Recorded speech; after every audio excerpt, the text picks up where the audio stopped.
Oke, assalamualaikum warahmatullahi wabarakatuh. Selamat pagi teman-teman semuanya. Pagi. Oke, wah kelihatannya pada semuanya ya.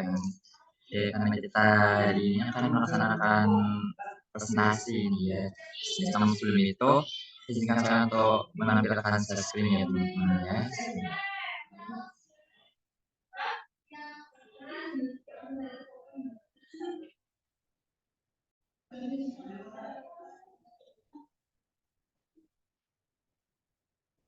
Oke, apakah sudah tampak teman-teman?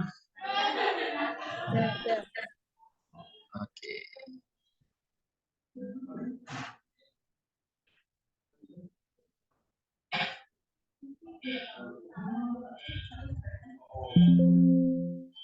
Baik, pada hari ini kita akan memaparkan materi mengenai bab 8 etika bisnis dan profesi, yakni materi tentang etika manajemen finansial. Sebelum itu perkenalkan, kami dari kelompok 4 dengan anggota saya sendiri Muhammad Yusuf Fahmi bersama dengan rekan-rekan saya ada Audira Triska Pranamita, Ira Amelia Sandika, dan Yuni Dwi Cahyanti. Nah, langsung saja untuk pemaparan materi yang pertama akan disampaikan oleh Yuni. Kali ini saya persilakan. Materi yang pertama yaitu hubungan saling menguntungkan. Manajemen finansial di dalam sebuah perusahaan mencakup tanggung jawab perusahaan atau manajer terhadap kinerja keuangan, terutama terhadap para pemegang saham dan dalam menjaga hubungan yang baik dengan para dan masyarakat penanam modal setelah perusahaan kooperatif. Manajer bertanggung jawab dalam menjaga hubungan yang baik dengan para pemasok modal dengan memberikan manfaat yang saling menguntungkan.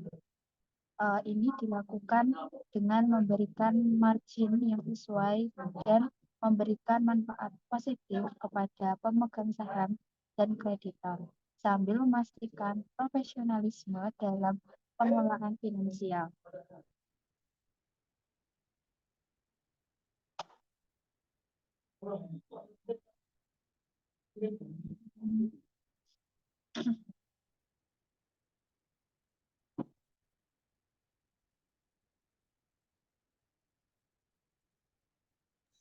Oke, mohon lebih sebentar ya, sepertinya ini sedang melek.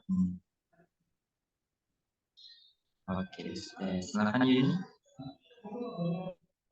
Oke, para calon investor memiliki banyak opsi investasi di luar perusahaan, sehingga perusahaan harus bersaing untuk menarik mereka dengan menawarkan balas jasa yang menarik seperti tingkat pengembalian yang sesuai dengan prospek perusahaan.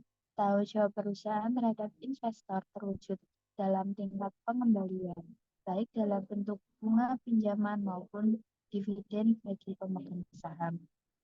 Hubungan ini harus mencerminkan konsistensi dan konsekuensi yang logis sesuai dengan prinsip ekonomi dan sosial, serta dilakukan dengan etika yang layak.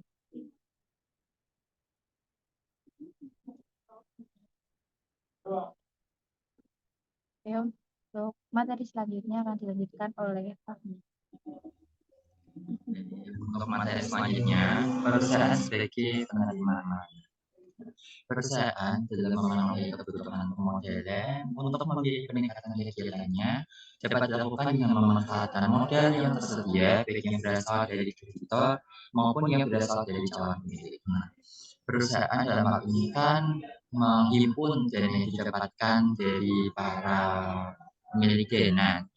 Dalam hal ini berarti perusahaan sebagai penerima aman untuk memanfaatkan dana yang dihimpun dengan sebaik-baiknya.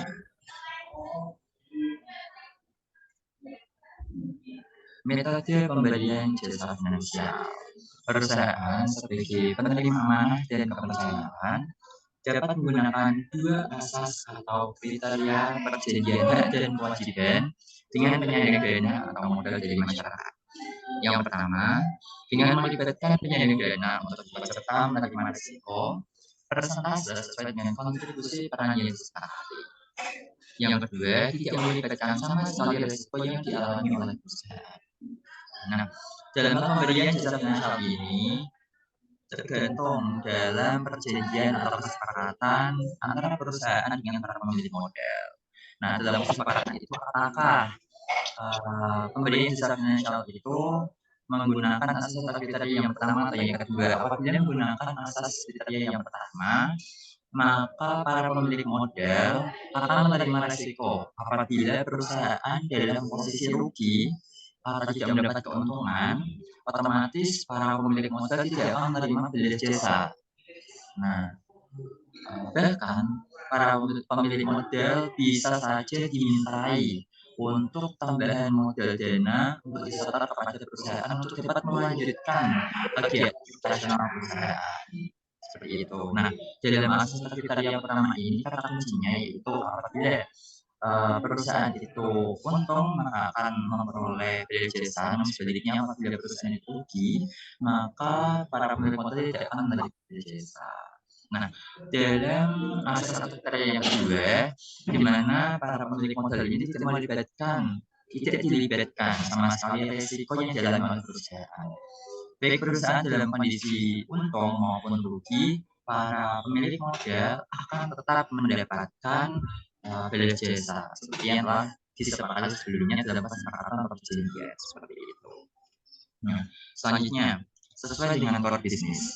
Dari awal, perusahaan itu secara transparan memberikan informasi atau prospektus perusahaan kepada calon penyandang dana, baik yang berkaitan dengan core bisnis yang ditekuni, termasuk perluasan usaha yang akan dilaksanakan, maupun yang berkaitan dengan pengelolaan perusahaan itu sendiri dengan reputasi yang telah dialaminya. Nah, pada awal kesepakatan, tentunya perusahaan pada saat uh, meminta dana kepada para pemilik modal, pasti menyantumkan kebutuhan dana tersebut itu akan digunakan perusahaan itu untuk apa saja.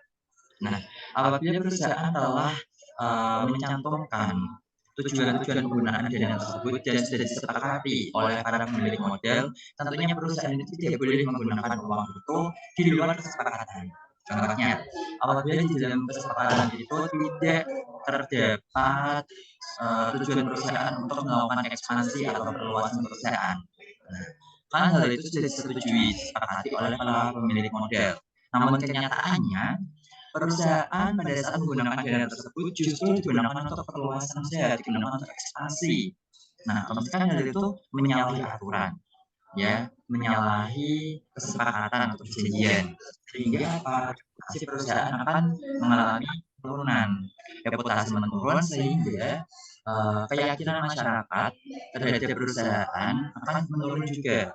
Nah, itu selanjutnya para pemilik modal yang memiliki modal di perusahaan akan merasa tidak nyaman atau tidak yakin lagi dengan perusahaan sehingga modal yang telah dimiliki, modal yang telah disetor kepada perusahaan mungkin akan ditarik kembali. Apabila dia mempunyai saham, maka saham itu akan dijual dan sebagainya. Seperti itu. Nah, selanjutnya akan dijelaskan oleh Algire. Silakan Algire. Baik, selanjutnya saya akan menjelaskan manajemen alokasi dana. Manajemen alokasi dana oleh perusahaan merupakan kunci bagi tercapainya efisiensi dan efektivitas perusahaan. Cara penggunaan dana yang telah diperoleh perusahaan harus mempertimbangkan faktor peluang return yang diperkirakan dapat diraih dan faktor kendala resiko yang dihadapi. Kedua faktor ini pasti akan dihadapi oleh setiap investasi atau alokasi dana. Pertimbangan prinsip efisiensi dan efektivitas oleh setiap investasi atau alokasi dana. Pertimbangan prinsip dan efisiensi dan efektivitas adalah cara terbaik untuk mempertanggungjawabkan penggunaan dana dari masyarakat dengan maksud agar dana yang dipergunakan oleh perusahaan ini secara akurat dapat menghasilkan margin setinggi mungkin. Setidaknya, ada hubungan yang selalu memberikan informasi dari pihak perusahaan atau manajer kepada penyandang dana. Maka, jelas hal ini sangat bertentangan dengan etika berhubungan kemitraan yang sehat dan logis, serta saling menguntungkan antara pemilik dana dengan pengelolaan dana. Hal ini tidak memenuhi kriteria manajemen dana yang berdimensi etika, cenderung mengandung unsur manipulasi terhadap penyandang dana. Tujuannya adalah untuk mengoptimalkan penggunaan dana tersebut agar memberikan hasil yang maksimal sesuai dengan tujuan yang telah ditetapkan. Next.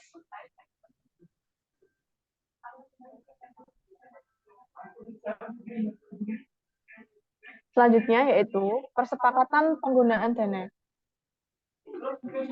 Pengelolaan perusahaan sebagai penggunaan dana mau memberikan informasi tentang rencana penggunaan dana sebelum pemilik dana mempercayakan dana yang dimiliki kepada perusahaan.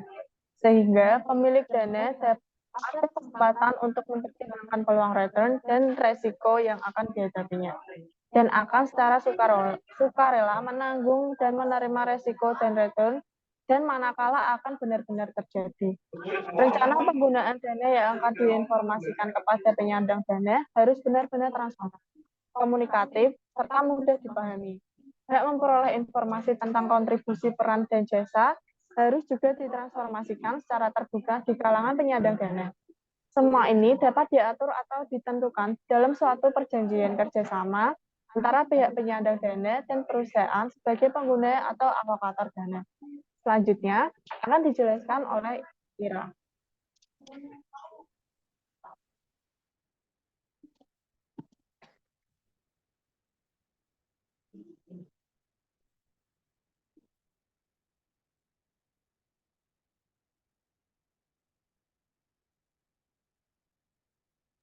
Baik, selanjutnya yaitu peran akuntansi fakta informasi finansial.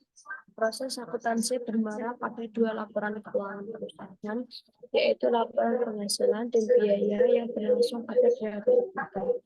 Laporan perkembangan kekayaan, kewajiban, dan modal yang dimiliki perusahaan pada saat tertentu. Proses pencatatan atas transaksi yang terjadi selama periode akuntansi harus dilakukan secara aktif berdasar pada materi formal yang memang harus benar-benar terjadi di lapangan, sehingga laporan finansial perusahaan berfungsi mencerminkan kejadian dan perkembangan finansial yang sesungguhnya.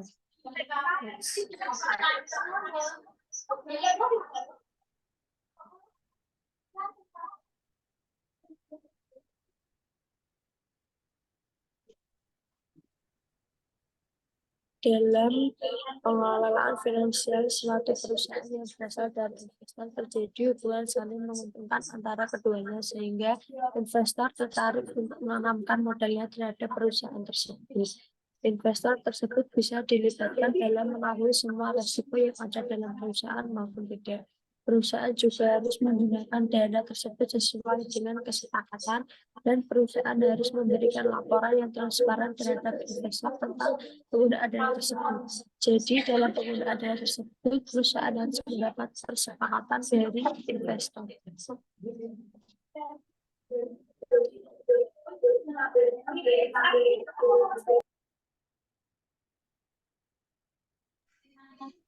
Nah, untuk menutup presentasi kami ada juga quotes yang kami pilih, itu tidak ada kecuali kamu melakukannya. Walaupun progresi yang sedikit, namun progresi sedikit itu justru lebih baik daripada kita tidak progresi sama sekali.